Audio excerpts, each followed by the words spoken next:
welcome back, everybody, to another episode of Making Monsters. I'm Taylor Dahl, and we're here today to talk about one of the fan favorites this offseason and hopefully to be continued for the Chicago Bears, and that's wide receiver Jahdae Walker out of Texas A&M. But we're gonna take it back a little bit, and today we're joined by Coach Alex Nicholson. He's the head coach for Shaker Heights High School, the Red Raiders. So, Coach, I really appreciate you hopping on and talking a little bit of Jahdae with me. Yeah, thanks for the invite. Happy to be here and talk about one of our illustrious alumni. I love it. The high school football around the nation, and I know I live in Florida, so high school football is very, very big here. Friday Night Lights is a whole ordeal, and so I do have a lot of appreciation for you guys, and I know I'm sure Jahdae does too. We joked off air that he's been playing since he was 5, so there's a lot of football in his life. But let's start with the high school, and you two, you said you got hired after that sophomore year, so right before his junior season. So let's just start about the beginning of that, the first time you really saw him on the football field, thoughts there, and kind of that process of the beginning of Jahdae's high school career. Well, I first saw him as an athlete on the basketball court. I mean, he was a basketball and track kid. So I got to see him those two venues, and, his athleticism jumped off the charts. I mean, we knew right away when I brought my staff in that, holy cow, this kid can play some ball. Tall, athletic, long, quick, super energetic. I mean, that kid has a battery for the Energizer Bunny. But no, really, we were really happy to see, have him, I played outside receiver, played some safety for us, played a little bit of corner, bounced around a little bit, go between his junior and senior year, but always a receiver. But yeah, we just knew right away that he was going to be special. Yeah, it was fun this offseason. I mentioned kind of a fan favorite already. You talk about the energy. You see that right away with him. You were hearing about it from practices, when the people that were at practice, and then the preseason game, you saw it, his little dance, which my mind can't even understand how they do. I can't even remember what the dance is called, but his feet don't touch the ground, and it's crazy to watch. But it's fun to kind of see the progression of kids who, number one, and we'll talk a little bit about this, going to Grand Valley, hitting the portal, going to Texas A&M, a little bit didn't get invited to the combine, goes undrafted, and then makes a 53-man roster in Chicago. So it's really fun to see those storylines. And if there's one thing that we can tell early on, it's that he's a hard worker. Is that a phrase you'd attach to Walker? Yeah, he's a naturally gifted kid. He's a hardworking kid. I'm a big believer in the weight room. And at the time when I got to Shaker, we only lifted after school. And then getting into, the spring of his junior year, we got shut down for COVID. Yeah. So it was the senior year going playing COVID, and we had a lot of struggles getting eyes on him for college coaches. The kid's a really hard worker. He found ways to get training in. I know he traded with a private trainer a few times. There's some video of him doing fast feet and him just catching playing cards with his hands. The guy's just tossing playing cards with him. I remember seeing that the other day. But no, he's got a great journey. He's got a great story to tell. And I'm happy and honored I get to be a part of it. Yeah, the COVID time that was difficult for a lot of people. I remember when I first started Making Monsters, I was talking about a lot of the players in college having to deal with COVID, and it was very different. Some conferences, didn't play. Some conferences played full schedules. Some conferences limited that, only played a few games. So there was a lot of different ways to try and navigate. For you guys as coaches, did you still have kind of plans, workout plans and stuff for these players? How did that work out for that 2020 season? Yeah, we actually joked about it the other day, just how we had to put these kids into pods. So we normally go full group, full team in the summertime from 8 to 10:30. We had to take that and actually have each group of kids be in groups of 10 to then come in at 8 o'clock and then 8:15 and then 8:30 and then just rotate around the circuit. And we really didn't get to any football until I think 2 weeks before our first game. So we played Kirtland. So we were just training and lifting. We took our entire weight room outside as much as we could outside, and we just stored it back underneath our bleachers. But it was a difficult time. But, for the kids that were seniors, kids that need to go to college camps, and Jahdae was one of the kids we're telling college coaches, you need to see him in person. He's tall, he's long, and he's athletic, and that speed doesn't, it's something you need to see in person. It doesn't really translate to film. And we did everything we could to get him looks. Coach Harris from Raw Talent was a big help in that too. He's an alumni. But it was just really hard for our seniors, and we did everything we could to get them looks just to play at the next level. At that point, it really didn't matter where. Just play at the next level, and somebody's going to find you. Yeah, and that's what I guess the positive thing. And I know college football has gotten a little crazy, but a positive part is the portal. I think now because it does give kids the opportunity. If a place doesn't work, it's a little easier to hit. You don't have to wait and sit a year if you're having to transfer to start. And so there are positives out of it. I think, especially maybe if you are at a school that isn't as heavily recruited. And there's a lot of, I know I've talked to a lot of coaches from JUCO schools, and they talk about how important they kind of know the areas they need to go to recruit those, but their goal is to recruit those to get these kids to bigger schools, which is an unfortunate part of that, but it's still part of the process, I think. And so from the beginning was Jahdae, obviously Grand Valley State is where he ended up going. Was the mindset always like this is kind of a stepping stone to a bigger school for him? Was that the mindset, or was he just happy going to continue to play somewhere else? Because I don't think the portal was a thing at that point yet. We just wanted to get him to the biggest school we could get him to, and having to have a lot of respect for Grand Valley and know what they're about and some history there. They're the biggest Division I school at Division II level. Like their facilities, the experience that the kids, that they give the kids. And that's really what Jahdae was looking for. So it wasn't the D1 look, it wasn't the Big Ten or the ACC or the SEC. So let's keep him around home a little bit. Let's get him up to Michigan. And he did a great job up there, and his personality just took him from there. What about, you mentioned earlier he was playing wide receiver and cornerback in high school. So was it always mainly wide receiver? Were there ever moments where maybe he felt like that corner position was what he wanted to do? I think he was a receiver. Like, he just wanted to be a receiver. And then his senior year, we play both ways. I mean, a lot of our guys play both sides of the ball even now. So we put him back at safety his senior year too, and he played both sides. And we got to play a lot of cover 3 with him in the post. We got to play a lot of cover 3, and we got to play some quarters coverage with him running the alley too. But he was an extremely gifted athlete. There's no way you could take that kid off the field. There's just no way you could do that. And he actually learned both sides of the ball really well and produced. So, was there any specific game for you that stood out? If you were to tell somebody, if you want to see what Jahdae Walker is, go back to this specific game. Wow. I would go to Garfield Heights his senior year. Okay. One series he runs the alley into the boundary and just sticks a kid for about a yard gain, and then the next series, I think he's on the opposite hash and makes a toe tap interception, and then he makes some insane catches down the field. And that's always the game that's kind of stuck out to me. If you want to see a 6'4" athlete be an athlete, go watch that game. He made this play. So like I said, we were in COVID. We only had 2 weeks to play for Kirtland. And for everybody that doesn't know, Kirtland is a powerhouse here in Ohio. They're at the smaller school, but a lot of respect for Tiger and everything he's doing for his program. But he high pointed the ball. I've never seen a kid jump that high to high point a football in the post. I mean, they're a run first team, so when they throw the ball, you got to be ready for it because you're just trying to stop the run. And he high pointed that ball, and I never saw a kid jump that high in my entire life. I love that. It's amazing when you see some of that. And this is right now. I do this podcast for the Bears. I also cover the Jaguars in Jacksonville. And so obviously they just drafted Travis Hunter, and I'm getting those vibes of like, obviously both sides of the ball, but he made a couple catches during the preseason where I was just like, I feel like he was flying at that point. And that's what I'm kind of picturing in that sense. So when you're talking about Jahdae Walker as a receiver, and obviously this has probably definitely developed and progressed throughout the rest of high school through college at both of his stops. And now he's at the NFL. What type of a receiver would you classify him as? Is he that 50-50 contested guy? Is he more that deep threat? How would you classify him?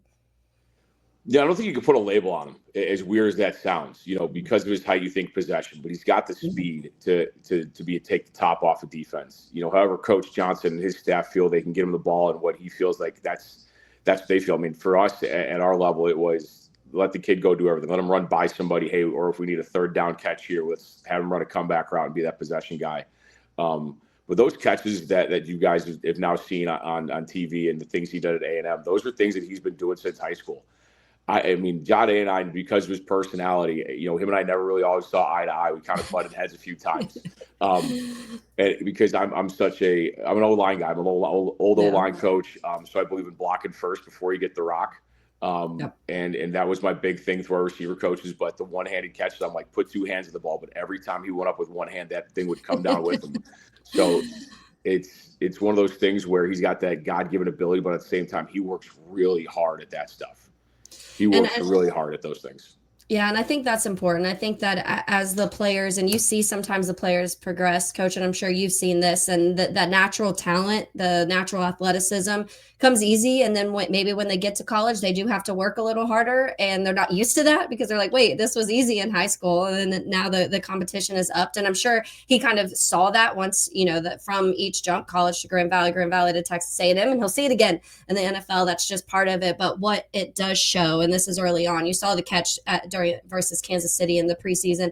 I know it's preseason, but that catch is incredible. And that's the type of things, that's the hands, the awareness, everything, especially inside the end zone, that you want to see from a rookie player. And so it's really exciting to kind of get this glimpse. And it's a packed room. It's not like he came into a receiving room that was lacking of talent. It has DJ Moore and Rome Odunze and Luther Burden, who they just drafted, and they went and got Zacchaeus in the offseason, and Tyler Scott, who had been here for a few years now, and he beat out Tyler Scott for a spot on the roster for that final receiver spot. So it's super exciting. I wanted to read because I saw some of the stats from his senior year. So it said he caught 19 passes, 431 yards, 5 touchdowns as a senior. He had 55 tackles, 9 pass breakups, 6 forced fumbles, and 2 interceptions just defensively. So it's just funny that you're like, he's a receiving guy. And I'm like, those defensive numbers look pretty good too. But he was named All Lake Erie League, All District, earned 3rd team All Ohio honors as a senior, and was a 3-year starter on varsity. So all those numbers add up to a player that probably should have had some more recruits looking at him. But sometimes the path that happens, I think you kind of learn is maybe what is best. And he's tweeted a lot about it, like just the hard work that he feels like he's put in, and each step he's earned it. And I think it's really fun to watch that for him. Yeah, he came to see me before the draft, and I was shocked that he came in because I really don't want to bug these guys that are going on to do different things. Like if they want to come talk to me, I'm always here for them. So we sat down and he talked about his journey and his path, and he really came to his realization that like every step he took, every opportunity he took got him to where he's at now. And I truly believe that, from, COVID happening, going into his senior year, to go into Grand Valley, to the opportunity to go and put yourself in the portal where you're wanted, and then to go to A&M and play down there, for Coach Fisher and then for Coach Elko. And then to be, when you're undrafted, you get to pick your team. Yeah. You get to pick your team, and he talked to me about it a little bit. And I said, you pick the team where you got the best shot to make the roster.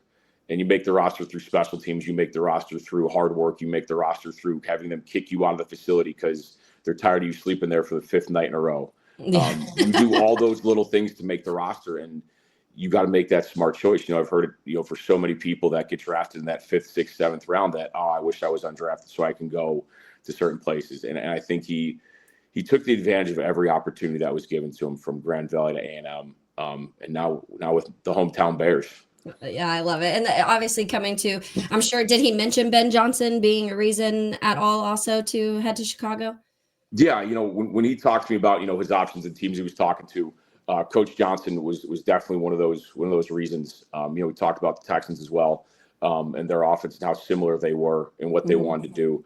But he did talk about, Coach Johnson, his creative mind to go to the Bears. Yeah. The special teams ability, I'm guessing, and this is what it kind of seems like, and initially, is that will be part of some of his duties. And so how do you think about that? Is he the type of player that you believe will kind of embrace that role, but also be able to do it in the NFL level? Oh yeah, he did it at A&M. He embraced every opportunity he can get on the field. And when our guys are going to college, one of the things I tell them is that you take every opportunity, whether it's punt, kickoff, kick return, however menial that job is, to get your feet between those white lines, you take it. So I know he played a ton of special teams at A&M, and I hope he takes those opportunities playing for the Bears too, because you get to play NFL football. Take it any way you can get it, man.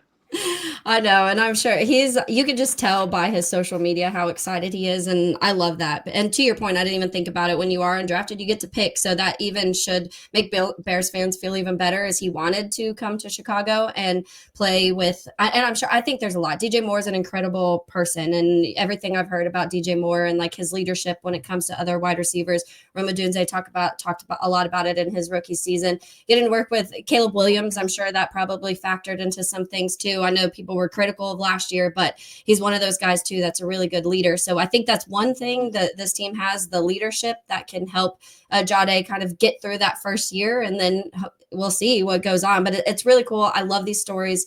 So I really appreciate your time, Coach. I know that you'll be watching Jahdae and rooting for him hopefully Monday night this week. So that'll be an interesting, I guess he gets to hit the ground running with that one.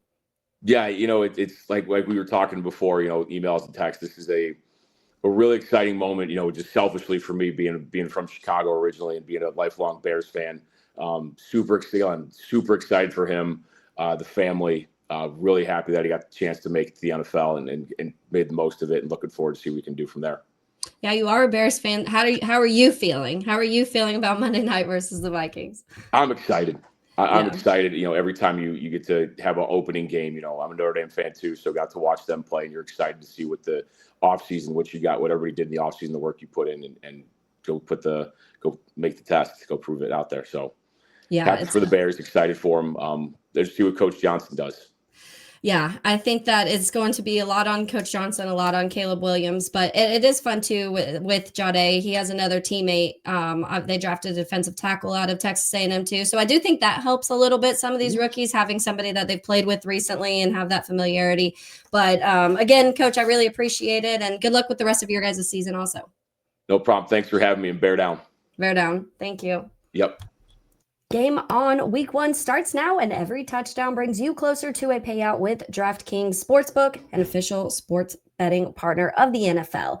This isn't just football, it's first touchdown fireworks, anytime TD rushes, and live bets that ride every momentum shift. At DraftKings, every play is your next shot to win. So let's head over to that DraftKings Sportsbook and take a look at some of those odds. If you're looking at the Bears-Vikings game, to no surprise, first touchdown score, highest odds goes to Justin Jefferson at plus 750. But maybe surprising to some people, DeAndre Swift has the third best odds for that first touchdown score in that game on Monday Night Football. But if you want some of those lower odds and want to win money that way, maybe you want to go the Adam Thielen, Colston Loveland route. Adam Thielen plus 1,600 and Colston Loveland plus 1,800 for that first touchdown score. So there's just a few of the many bets that you can make on that Monday night Bears versus Vikings game if you would like to. And for new customers, this one's for you. Bet just $5 and get $300 in bonus bets instantly. Plus, you can grab $200 off NFL Sunday Ticket from YouTube or YouTube TV. Your season starts now. Download the DraftKings Sportsbook app and use code GridironPod. That's code GridironPod to get $300 in bonus bets instantly when you place your first bet of $5 or more, plus over $200 off NFL Sunday Ticket from YouTube and YouTube TV in partnership with DraftKings. The crown is yours. Gambling problem? Call 1-800-GAMBLER. In New York, call 877-8-HOPE-NY or text HOPE-NY 467-369. In Connecticut, help is available for problem gambling. Call 888-789-7777 or visit ccpg.org. Please play responsibly. On behalf of Boot Hill Casino and Resort in Kansas, fees may apply in Illinois. 21 and over. Age and eligibility varies by jurisdiction. Void in Ontario. Bonus bets expire 7 days after issuance. See sportsbook.draftkings.com/promos. NFL Sunday Ticket offer for new subscribers only and auto renews until canceled. Digital games and commercial use excluded. Restrictions apply. Additional NFL Sunday Ticket terms at youtube.com/go/NFL Sunday Ticket/terms. Limited time offer. All right, well, continuing on now, our Jahdae Walker episode. Super excited. He's had a really good preseason, really good camp. A lot of fans excited. He made the 53-man roster, despite not getting a combine invite, despite not getting drafted. I just saw a tweet that actually showed a text he had with somebody where he showed the training camp dates or OTA dates, and he sent it to someone saying, even like drafted or not, I'll be there. I'm going to make a 53-man roster. That sounds like a confident player. So we're joined now. We're going to continue on this episode. Nick Postma, he's Grand Valley State University. You do a lot of things over there, Coach. Assistant head coach, secondary coach, a part of the recruiting coordinator. So I appreciate you hopping on and chatting Jahdae with us. Yeah, no problem. Anytime. Glad to be on and talk about my man Jahdae. So is that a word you would use to describe him as confident? You hit the nail on the head. He is very confident in his playing. That's for sure. He pissed me off a lot sometimes in a good way when he did some things to my DBs back in the day when he was here. But in all goodness, it was good for the team. But yeah, Jahdae is a hell of a player, that's for sure. So let's back it up. Let's start a little bit. The Grand Valley State University, about 4 hours away from where he grew up, went to high school. Chat a little bit about the recruiting process at Grand Valley. What you guys look for in the off seasons. Is there certain schools you usually try to recruit? What does that process look like for that university? Yeah, we have our areas that we farm, and from Michigan to Ohio to Indiana and then to Illinois, which we just dabble in Chicago area because there's enough schools there to go around for a while. But, and then so we go on the road for a couple of weeks in January, and then we get back and then we identify, all the players that we want to kind of take a look at from what high school coaches gather, give us information on. And then we watch film from their junior year. And then we sit as a staff and evaluate all those guys by position. And then after that, kind of we go back on the road for 2 weeks in May. And that's where we do our spring recruiting, where it's a big eval for us. So we got to see them, in a gym class, in a weight room, track practice, or, anything moving around in shorts and t-shirt, basically. And then we get back from there and we have like literally a full day staff meeting to go over everything, what we saw in our areas. And then after that, position coaches take over the recruiting. So, starting basically when camps start in the summer, you're on your own with your own position as far as that goes right there. So, I think we have a good plan of how we do things. I think right now in the class of 26, I believe we have 33 guys committed, Nice. Which is phenomenal at our level, and we keep losing guys, good players. We recruit the good players, and then they decide to go elsewhere, like Jahdae did. Mm-hmm. We got to bring in a big group of freshmen. Yeah. Last year we signed 40 kids, and I think this year we'll sign another 40 kids of high school kids that are Division I talent. And maybe aren't getting looked for whatever reasons. Maybe it's grades, maybe it's lack of development just quite yet in their senior year. And we'll take those kids and we'll develop them. And, if they turn out to get really good players, hopefully they stick around, but, some decide to go elsewhere. So, and that's fine. We'll continue to bring in really good high school kids and develop them. And then, the old the next guy up mentality when guys leave, then guys have to step up and in their role and go from there. So with Jahdae, it was like that. He was a Division I player. I think he turned down a walk on to Pitt to play like safety, I think. If memory serves me correctly. I don't recruit Cleveland and or receivers, but, with me being the recruiting coordinator, I have, a big say in everything. But if memory serves me correctly, I think he was getting looked at to go be a PWO to play safety, and he really wanted to play wide receiver, and we obviously offered him, and he ended up coming to Grand Valley, out of high school. So let's talk about that, because I know in high school he was playing, which you see a lot of high school players doing that, playing both sides of the ball. But him specifically, he has good numbers in high school at both cornerback. I know he played safety a little bit. He also played wide receiver, obviously. So when you're making that decision, did you guys see him more as a wide receiver than you did the defensive back? See, for us, out the tape, you're right. He was doing both and was really good at both. And, we brought him in the summertime and we worked him out. And we just thought his skill set was a little bit better at wide receiver. But I also said, if he can't catch the ball, we'll bring him over to my side and we'll play him as a safety and he can run downhill and hit people. And then even when he got here, I joked about him all the time because he was always making my DBs look bad. I'm like, dude, come on my side of the ball so you can make me look good. I love that. And I think it's cool. Number one, his story is cool in general. When you go from the high school to Grand Valley to Texas A&M, you're undrafted, and then you make a 53-man roster in Chicago. I think it's a good story. It's a cool path to kind of see. It shows he hasn't given up. He's kept pushing, and he obviously had goals, and he feels like he can accomplish them. So when you're talking about do you remember when you first saw Jahdae, whether that was in person, on film? What was the first time you remember seeing him, and what stood out? The first time I saw him was the film. But obviously that's not in person. And you could tell that he was a quote unquote dog, a competitor, and really truly loved the game of football. You could see that off a highlight tape. And then, when we went and visited him at the school, and the coaches came back and we looked at the notes, it said, like what we just talked about at the very beginning, a very confident human being, and when you get a kid that has confidence in his ability but has humility and wants to work hard, well, then you have somebody there. You know what I mean? Mm-hmm. And I really think that was what we saw in him out of high school. And then we got him onto campus and did the workout, and he competed there too. And then continued to get to know him. You could tell, like, he has competitiveness in him. Like, he wants to win. He wants to be successful. But he's also the type of kid that, he'll talk his game, but then he'll back it up too by his work ethic. And, I don't remember actually the very first time, but I remember like his freshman year, another good story is like we wanted to redshirt him, but he kind of forced us not to redshirt him. And what I mean by that is like he was making so many plays and making us look, I don't say bad, but like, okay, this guy's ready as a freshman. Like some guys come in and just aren't ready mentally or physically, but he came in and learned the playbook and was making plays, and we were just like, well, shit, let's play this kid. We have to do it. Yeah, because he's that good. Like, why wait? Let's play him now.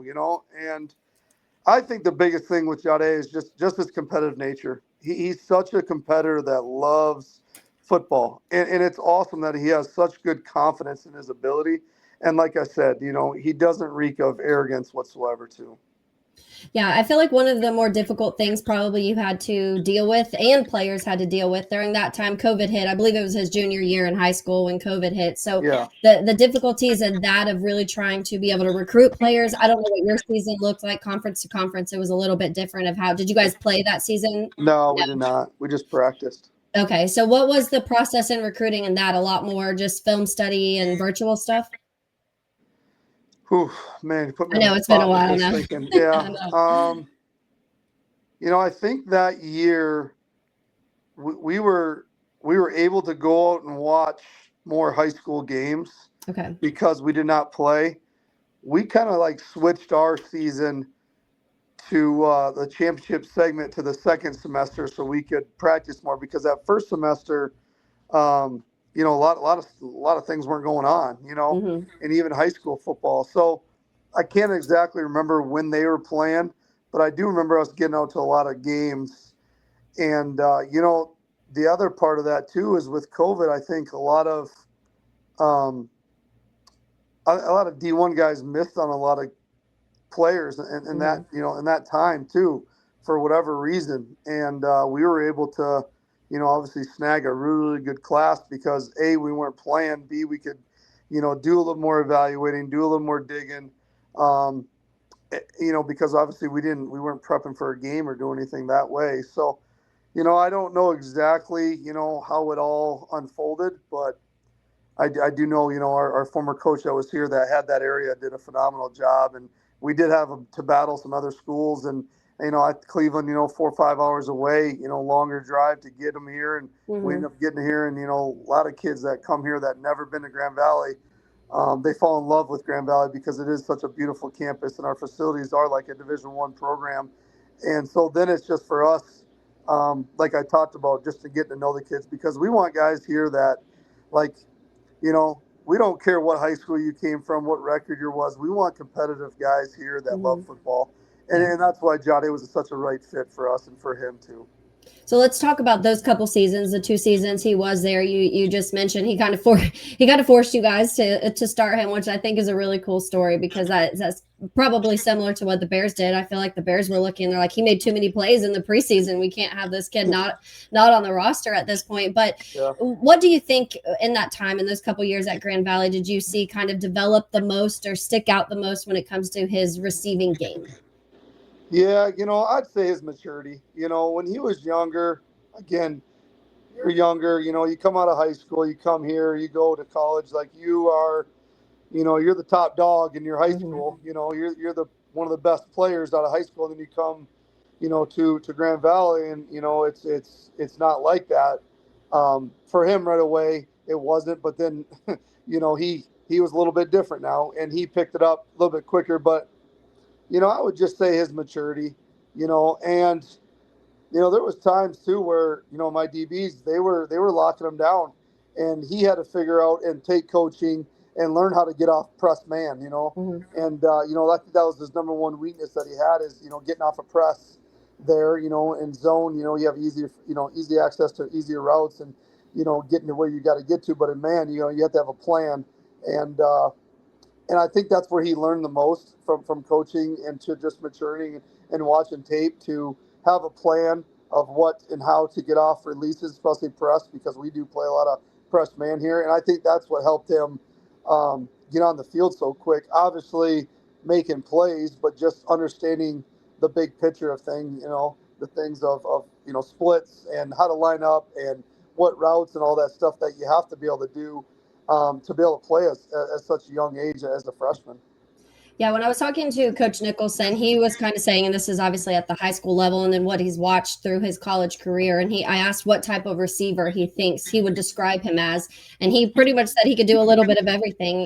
His size, he can do the contested 50-50 stuff if you need him. He can be the deep threat if you need him. How would you describe him if you were to place him in a spot on an NFL roster? Where do you think he would fit best? Yeah, I mean, I'd probably stay on the outside. Okay. I don't know necessarily in that level. Inside, you got to be a little bit quicker. I'm not saying he's not quick or slow, but those guys are a little bit different. But outside guys that can stretch the field.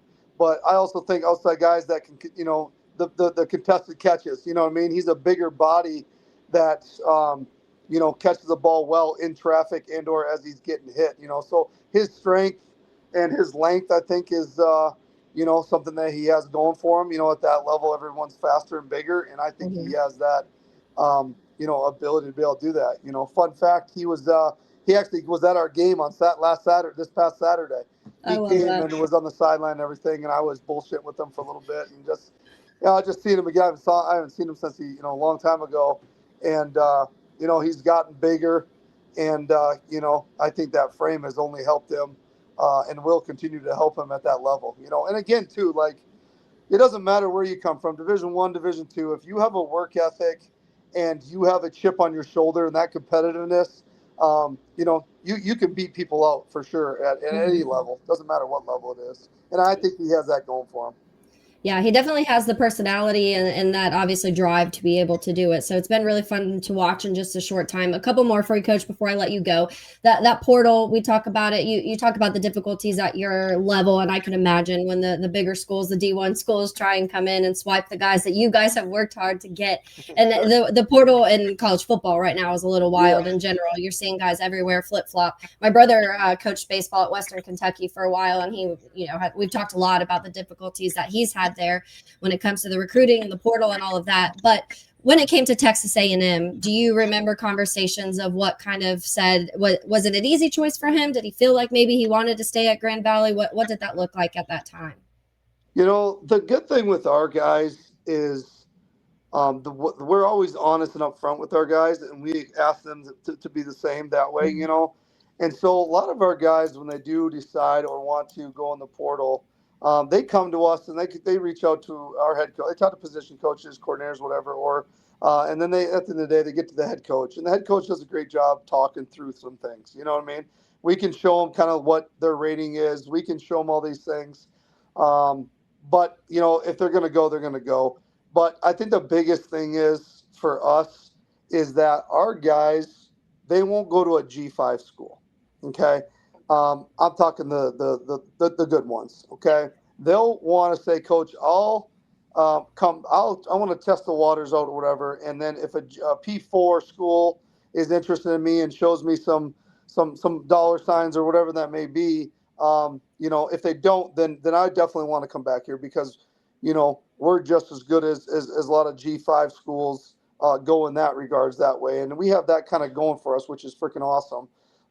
But we can't stop a kid from going wherever, that's for sure. And, when he went in, I knew that he was going to get some P4 offers. We had a lot of phone calls on his behalf. And that's another thing, how the world works is coaches are, they're sharks and the portal is full of blood, and so, a lot of coaches call us and ask about some references of a kid, how he is and this and that. And, we're going to be honest with people. And with Jahdae and a lot of our guys, like, we're going to be honest with them. And with Jahdae, it was easy. Like everything we just talked about of everything, it was a no-brainer for him to go there because he does have, A, the measurables, and B, the competitiveness to play at that level, and obviously he went there and proved that he could do that in the SEC, which is a very, very, very good football conference, obviously. And then, he got a shot. He got his opportunity to play and go to camp. And then he, proved people wrong there too. And now he's there and he's going to continue doing those things that I think will keep him in the NFL for a long time. And, and I think that's special teams with that body type and the things he can do. He'll be on some special teams. And then, he'll finally eventually find himself on the field as a wide receiver. And when his time comes, he'll make plays and his stock will only continue to go up. Yeah, it's funny you use that shark word. We have conversations all the time about the portal, and I remember this last offseason when Lenore Sellers, obviously out of South Carolina, came out and he was talking about the money he got offered, and I was like, that's interesting. He never even hit the portal, and he knows what people were offering him. But not a shot on him, a shot on the people that are in the portal. But so final one, you just said he came to the game this last weekend, so you were having some conversations, giving him a hard time. Did he talk at all about Chicago, how it's been, Ben Johnson, any of that stuff with you? No, I just asked him, did he find a place to live? And he said, yeah, I got a condo and everything. And then I just kind of asked him, like, how it was. And he's like, hey, I just show up every day and I work hard and I know I can outwork a lot of people. And and I was like, well, yeah, exactly. That's how you probably made the team, And, that's again, that's who he is. He's going to continue doing that stuff. But I mean, we didn't talk about any coaches or any of that stuff that way. No. Yeah, it's funny because every person, Coach Nicholson, you, and then now I just saw an interview today with Ryan Poles talking about him, and he mentioned also like he's there at 5 a.m. and he's the last one leaving. That's just the type of guy he is, that work ethic. So it's something that it keeps you there. And to your point, that's the guys that last in the NFL. So I really appreciate your time, Coach. It'll be fun watching Jahdae. Obviously, Monday Night Football this week against the Vikings. So he gets to be under the lights right away. No doubt. He'll do a good job. He's not afraid of the moment. That's for sure. I love it. All right. Well, I appreciate your time, and you have a good rest of your day and good luck this season. Thanks, Taylor. Appreciate you. See ya. Thanks. Bye. Yep. Bye.